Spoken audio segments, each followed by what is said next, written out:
This landscape gives examples of how to grow a garden in any type of space. This event gives DC residents a chance to see some of their favorite local stars match up on the court. But it's not just about the matches, it's also about the charities.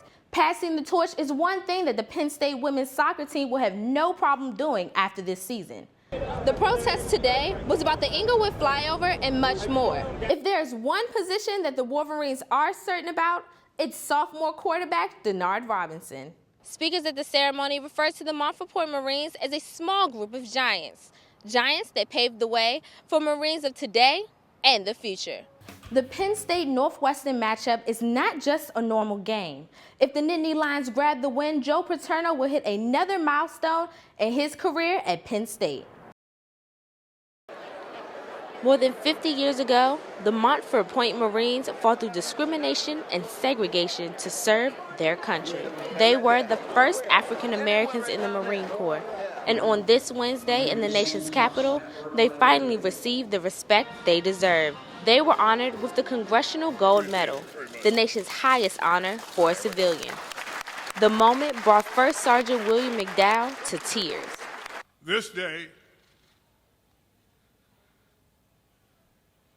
that gold medal, that Congressional Gold Medal, excuse me. Between 1942 and 1949, more than 19,000 men served at the segregated training camp at Montford Point. Only about 400 of these men were able to live to see this day, and Staff Sergeant Alfred Gaines is one of them. This is the most precious time of my life to receive the Congressional Gold Medal. As my mother always taught me, son is better late than never. They served a country that didn't accept them because of the color of their skin. And Corporal Butler Martin says those were some of the hardest times to deal with. We were all black, and we come to a couple of towns that the restaurants, when they found out it was all black troop trains, they wouldn't feed us. Of course, our company commander had them padlocked, and they had the buses over to the black neighborhood to eat. But he said those experiences never stopped him from being a Marine. It's something that I've always wanted to be a Marine, and I was very proud of it. Speakers at the ceremony referred to the Montford Point Marines as a small group of giants. Giants that paved the way for Marines of today and the future. This is Brittany Marshall for Military Times. Undrafted rookie Antoine Bailey has always been one of the smallest players on the field, whether it was at Syracuse University or in high school. But his determination and hard work has got him past most of his former teammates and to the NFL. I think it's a lot different, coming from at Syracuse where I was a senior, and I was at the top food chain, I guess you would say. But now I'm a rookie and I'm starting at the bottom, so it's kind of like you're starting all over again. Bailey is fighting to squeeze his way into an already crowded backfield for the Washington Redskins. I mean, you're not one of the first guys picked, or you're not at the top of the depth chart, opposed to being one of the drafted guys. So you got to work that much harder to get noticed. But he says he has some skills that could set him apart from the rest.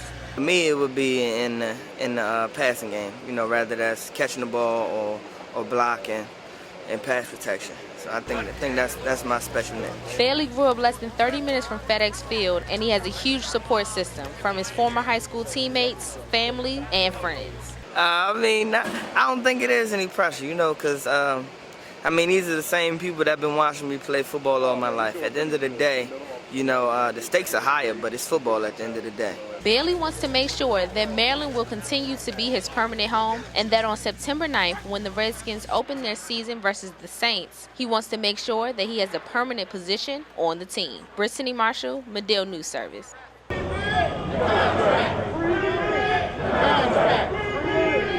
Those contracts are for the Inglewood flyover. Metro promised the railroad construction project will create more than 1,500 local jobs. Protesters say that is not the reality.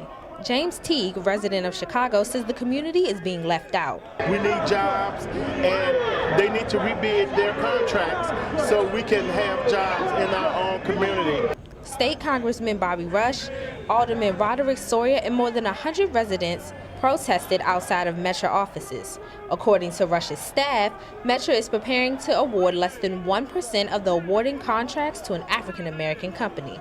They're investing over $100 million in the Inglewood community, yet, as far as we can tell, only one contract was let to a black company for the sum of $100,000. That's unacceptable. The protest today was about the Inglewood flyover and much more. The people say that they feel excluded instead of included from public contract hirings. Told them, I'm tired of these people coming in the community, talking about these jobs going to the community. They never do. The flyover will be a bridge for Metro trains to bypass a railroad changing station in Inglewood. James Teague says more jobs will mean more optimism for the neighborhood. Give people a sense of pride that we can work in our community and rebuild our own community. Metro spokesperson says the bidding period is closed, and Metro is in the process of reviewing the bids for approval. Protesters plan to demonstrate at Metro's next board meeting on May 11th. Brittany Marshall, Northwestern News Network.